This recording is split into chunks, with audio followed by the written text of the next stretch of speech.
লন্ডনে বৈঠকে বসেছেন অন্তর্বর্তী সরকারের প্রধান উপদেষ্টা ডক্টর মোহাম্মদ ইউনূস এবং বিএনপির ভারপ্রাপ্ত চেয়ারম্যান তারেক রহমান। কিন্তু এই বৈঠকে কি হইবার পারে, কি আলাপ হইবার পারে, কে কি করবার পারে, তাই আমি উনাদের আলাপগুলো কি কি হইবার পারে সেটার কাছাকাছি অনুমান করে ফেলবার পারবো। এই বৈঠকটা নিয়ে নানান ধরনের ষড়যন্ত্র শুরু হয়েছে এর মধ্যে। সবচাইতে বড় কালসাপ হচ্ছে আসিফ নজরুল এবং মনির হায়দার। দর্শক, লন্ডনে ডক্টর মোহাম্মদ ইউনূস ও তারেক রহমানের বৈঠক হয়েছে। সেই বৈঠকে কি কি আলোচনা হয়েছে এই বিষয়ে বেশ কিছু তথ্য দিয়েছেন ইলিয়াস হুসাইন ও পিনাকি ভট্টাচার্য। এবার ফেসে যাচ্ছে আসিফ নজরুল, এমনকি শেখ হাসিনা সহ আরো বেশ কয়েকজন আওয়ামী লীগের দালালরা। এই ভিডিওতে দেখতে পারবেন যে ভয়ঙ্কর তথ্যগুলো ফাঁস হয়েছে। ভিডিওতে না টেনে একদম শেষ পর্যন্ত দেখবেন, একটি লাইক করে আমার সাথেই থাকবেন। যুক্তরাজ্যের লন্ডনে বৈঠকে বসেছেন অন্তর্বর্তী সরকারের প্রধান উপদেষ্টা ডক্টর মোহাম্মদ ইউনূস এবং বিএনপির ভারপ্রাপ্ত চেয়ারম্যান তারেক রহমান। পার্ক লেনের হোটেল ডোরচেস্টারে এই বৈঠক শুরু হয়েছে। 4 দিনের সরকারি সফরে যুক্তরাজ্যে অবস্থানরত মোহাম্মদ ইউনূস এই হোটেলেই অবস্থান করছেন। বৈঠক ঘিরে হোটেলের আশেপাশে অবস্থান নিয়েছেন প্রবাসী বাংলাদেশি এবং যুক্তরাজ্য বিএনপির নেতাকর্মীরা। যুক্তরাজ্য বিএনপির সাধারণ সম্পাদক কয়সর এ মাহমুদ বলেছেন, বিএনপির ভারপ্রাপ্ত চেয়ারম্যানের সঙ্গে প্রধান উপদেষ্টার এই বৈঠক খুবই গুরুত্বপূর্ণ। বৈঠকে দেশের নির্বাচন, রাজনীতি, সংস্কার, বিচার এবং আইন শৃঙ্খলা সহ বিভিন্ন বিষয়ে আলোচনা হতে পারে। এর আগে প্রধান উপদেষ্টার প্রেস সচিব শফিকুল আলম জানিয়েছেন, দেশের গণতান্ত্রিক রূপান্তরের ক্ষেত্রে এই বৈঠক গুরুত্বপূর্ণ। বৈঠকের পর সংবাদ সম্মেলনে তুলে ধরা হবে বিস্তারিত। সারা দেশ তাকায় আছে তারেক রহমানের প্রফেসর ইউনূসের বৈঠকের দিকে, আমিও তাকায় আছি। কিন্তু এই বৈঠকে কি হইবার পারে, কি আলাপ হইবার পারে, কে কি করবার পারে। আমি যেহেতু দুইজনেরই ঘনিষ্ঠভাবে চিনি আর বাংলাদেশের রাজনৈতিক পরিস্থিতি নিবিড়ভাবে পর্যবেক্ষণ করি, তাই আমি উনাদের আলাপগুলো কি কি হইবার পারে সেটার কাছাকাছি অনুমান করে ফেলবার পারবো।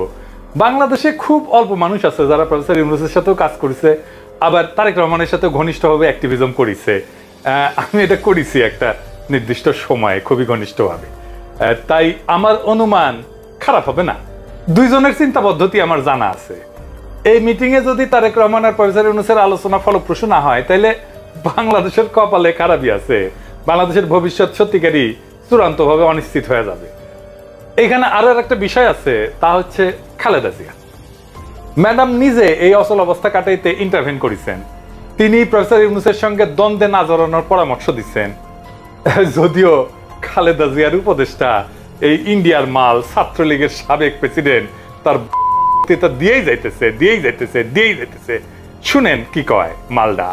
ইউনূস সাহেব যখন বাংলাদেশের সমস্ত পথ হারায় ফেলছেন, উনি পথ পাওয়ার জন্য আমাদের নেতা তারেক রহমান সাহেবের কাছে 12 ঘন্টা প্লেন চালাইয়া লন্ডন পর্যন্ত গেছেন এবং বলছেন আমাকে একটু কথা বলার সুযোগ দেন। শুনেছেন? উনি কইতেছেন প্রফেসর ইউনূস প্লেন চালায় গেছে লন্ডনে। ইউনূস সাহেব প্লেন চালাইতে পারেন, যাই না ভালো লাগতেছে তার, তাও 12 ঘন্টা পর্যন্ত। সম্ভবত পাইলটের উপরে আস্থা রাখবার পারেননি প্রফেসর ইউনূস, তাই নিজেই চালানো শিখে নিছেন। বুড়ার আগ্রহ আর স্ট্যামিনা দেখেন। উনার হাতেই তো বাংলাদেশ নিরাপদ, তাই না? ইনকা 12 ঘন্টা যদি প্লেন চালে যাবার পারে লন্ডনে, তাহলে তো উনার হাতেই বাংলাদেশ নিরাপদ। এত কিছু করে প্লেন চালানো শিখে নিছে। আর কোন রাষ্ট্রপ্রধান আছে 12 ঘন্টা প্লেন চালাইতে পারবে? তো ম্যাডাম যেটা বলছে বিএনপি স্থায়ী কমিটি প্রফেসর ইউনূসের সাথে দ্বন্দ্বে না জড়াইতে, তো আমরা তো সবাই তাই বলতেছিলাম, তাই না? বিএনপির নেতা কর্মীরা ঝাঁপে পড়েছিল আমাদের উপরে, তাই না? যাই হোক, আরো মজার আলাপ আছে, আসেন মূল আলাপ শুরু করি। মিটিংটা কেঙ্কা হবি। তারেক রহমান অত্যন্ত ভদ্র এবং নম্রভাবে আস্তে আস্তে কথা বলেন, কখনো উত্তেজিত হন না। এবং উনি যদি একটা বিষয়ের বিরোধিতা করেন, তাও উনি এভাবে বলেন যে আচ্ছা এইটা এইভাবে চিন্তা করে দেখেন তো এটা কেমন হয়, এইভাবে বলেন। আমার সাথে যতগুলো ইন্টারাকশন হয়েছে আমি এটা দেখছি আর কি, এটা আমার নিজের ব্যক্তিগত অভিজ্ঞতা, কারো কাছ থেকে শোনা না। মুখে একটা মৃদু হাসি নিয়ে কথা বলেন। প্রফেসর ইউনূস হাসি মুখে খুব কঠিন যুক্তি সহজভাবে বলতে পারেন, দেখেছেন না আপনারা? উনি ডিটারমাইন্ড হয়ে কথা বলেন। উনাকে আপনারা তো দেখেছেন গত 10 মাসে, উনি যুক্তি তুলে ধরলে সেটা খণ্ডানো প্রায় অসম্ভব। উনি নানা চিন্তা করে একটা চমৎকার খণ্ডানো অসম্ভব এরকম একটা যুক্তি তুলে ধরেন। এই মিটিং অত্যন্ত আন্তরিক পরিবেশে হবে, তাতে কোনো সন্দেহ নাই। কিন্তু তারেক রহমান তো কিছু চাইবেন সেজন্য, তাই না? কি চাইবেন?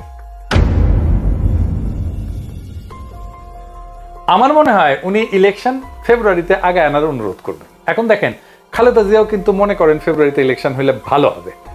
এইবার বলেন তো বিএনপির জন্য ফেব্রুয়ারিতে ইলেকশন চাওয়াটা সবচেয়ে ভালো হইতো। এটা কে কইছে প্রথমে? আমি, এই শর্মা বলছে, 2 টাকার ইউটিউবার। আমি ব্যাখ্যা করেছি কেন ফেব্রুয়ারিতে ইলেকশন চাওয়াটা বিএনপির জন্য সবচেয়ে ভালো হবে। কর্মীদের কি বলে উদ্বুদ্ধ করা যাবে? কেন ডিসেম্বরে সব ইলেকশনে বিএনপি গোয়ারা হারিছে? কেন ডিসেম্বরের নির্বাচনের মাঠ আওয়ামী লীগের? এই ডিসেম্বরে বুদ্ধিটা ওরা কে দিছিল বিএনপি? বলেন তো। এডিটর সাহেব দেখা দেন না ফেব্রুয়ারিতে নির্বাচনের তারিখ আর লজিক কেমনে দিছিলাম আর কবে দিছিলাম, এনা দেখান না। আমি নির্বাচন চাইতাম ফেব্রুয়ারিতে। কেন ফেব্রুয়ারিতে? কারণ দ্বিতীয় সংসদ নির্বাচন, যেই নির্বাচনে প্রথম বিএনপি সংসদে জিতে সরকারি দল হয়, সেই নির্বাচন ছিল 18 ফেব্রুয়ারি 1979 সাল। ওই সংসদ ছিল এক ঐতিহাসিক সংসদ। এত ব্রাইট আর তুখট সংসদ বাংলাদেশে আর পায় না। ওইটাই বিএনপির প্রথম রাষ্ট্র পরিচালনা, রাষ্ট্র গঠন, খেলতে নেমেই চ্যাম্পিয়ন হয় বিএনপি। আর তখন জিয়াউর রহমান নেতা, প্রেসিডেন্ট, যাকে বলে সোনায় সোহাগা। বিএনপির যাত্রা শুরু, রাষ্ট্র ক্ষমতা জিয়াউর রহমানের অধীনে, নতুন রাষ্ট্র গঠন, বাকশালের ধ্বংসস্তূপের উপরে নতুন গণতান্ত্রিক বাংলাদেশ তৈরি করা। আর পঞ্চম জাতীয় সংসদ নির্বাচন, খালেদা জিয়া প্রথম জিতে সরকার গঠন করে, সেটা ছিল 27 ফেব্রুয়ারি 1991। ওই নির্বাচনে খালেদা জিয়া রাজনীতিবিদ থেকে রাষ্ট্রনায়ক হয়ে ওঠেন। বিএনপির 2টা ল্যান্ডমার্ক নির্বাচন, 2টাই ফেব্রুয়ারিতে। তো ম্যাডাম তো আমার বিবেচনায় যেটা উত্তম পছন্দ ছিল সেটাই কইলেন, তাই না? আর আপনারা কি করলেন? একদিন ধইরা স্লোগান বের করলেন, ইন্টারিম রিমেম্বার ইলেকশন ডিসেম্বর। এই যে দেখেন তো, ডিসেম্বরে নির্বাচন হইল।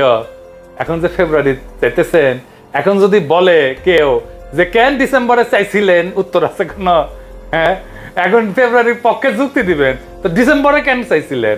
দেখেছেন পলিটিক্সে কেমন চাপা মায়ের কোন দিক দিয়ে খায়া যান? উত্তর দিতে পারবেন না।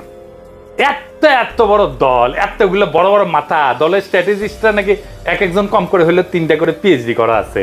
এই সিম্পল স্ট্র্যাটেজি করে ফেললেন না? হ্যাঁ, এত বুদ্ধিজীবী আপনাকে রে। ম্যাডাম অসুস্থ শরীরে যে সজীব চিন্তা করতে পারেন, এটা আপনারা কেন পারেন না? এটাই হইতেছে আপনার বিএনপির প্রেজেন্ট নেতৃত্বের ব্যর্থতা। মাইনা নেন। আমি আপনাদের লজ্জা দিতে চাই না, শুধু মনে করায় দিতে চাই যে এই মিস্টেকটা আপনারা করতেন না যদি একটা টকিং টার্ম রাখতেন আমগের সাথে। আমরা তো শত্রু হিসাবে চিহ্নিত করলেন, কামান দাগানো শুরু করলেন, প্রথমে দলের ছাত্রী। দর্শক, বেশ কয়েকদিন যাবত ধরে আলোচনায় ছিল তারেক রহমান ও ডক্টর মোহাম্মদ ইউনূসের সেই ঐতিহাসিক বৈঠক।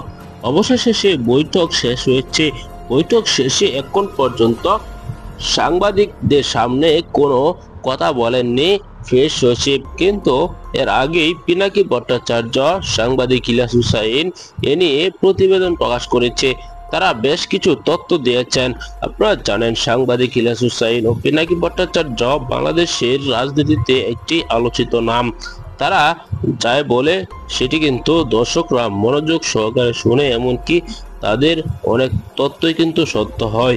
দর্শক, এই ভিডিওতে আপনারা দেখেছেন তারা যে কথাগুলো বলেছেন, তাদের কথাগুলো শুনে আপনার কাছে কি মনে হয়েছে? অবশ্যই আপনার মতামতটি জানাতে ভুলবেন না। পরবর্তী এরকম ভিডিওগুলো নিয়মিত সবার আগে এই চ্যানেলে পেতে এই চ্যানেলটিকে এখনই সাবস্ক্রাইব করে পাশে থাকা বেল বাটনটি অন করে দিবেন। ভিডিওতে একটি লাইক করে শেয়ার করে অন্যদেরকে দেখার সুযোগ করে দিবেন। দর্শক, এই মুহূর্তে বিদায় নিচ্ছি। দেখা হবে পরবর্তী কোনো গুরুত্বপূর্ণ ভিডিওতে। সে পর্যন্ত ভালো থাকুন, সুস্থ থাকুন। আসসালামু আলাইকুম ওয়া রাহমাতুল্লাহ।